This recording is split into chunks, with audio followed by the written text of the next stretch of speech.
Hi friends, नमस्कार. Funded अकाउंटचा आज आपला 4था दिवस आहे. तर आज आपण गोल्डमध्ये ट्रेड घेणार आहोत.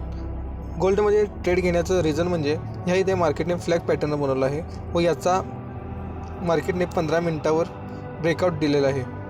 तर ह्या बेसवर आपण या इथे ट्रेड घेण्याचं प्लॅनिंग करूया. ट्रेड घेते मार्केट हे इथे ब्रेकआउट दिला व मार्केट हे पुन्हा टेस्ट करत आहे व टेस्ट करून मार्केट एक खाली येत आहे. तर त्या बेसवर आपण ह्या इथे ट्रेड घेतलेला आहे. तर आपण 5 मिनिटावर पाहूया की मार्केटने वर ह्या लेवलला टेस्ट केलं व मार्केट तिथून खाली येत आहे. तर ह्या बेसवर आपण एक ट्रेड घेतलेला आहे. पाहूया यामध्ये आपलं टार्गेट हिट होते का असेल. आपण या इथे पाहू शकताय की माझा या इथे $3 प्रॉफिट चालू आहे. 2 मी एंट्री घेतलेली आहे. तर मार्केट हे खालून रिजेक्शन घेत आहे, त्यामुळे आपण या इथे आपला ट्रेड क्लोज करत आहे. तर आपला जो प्रॉफिट आहे तो या इथे पाहूया. $10 आसपास आपला प्रॉफिट चालू आहे. तर आपण या इथे त्याला बुक करूया.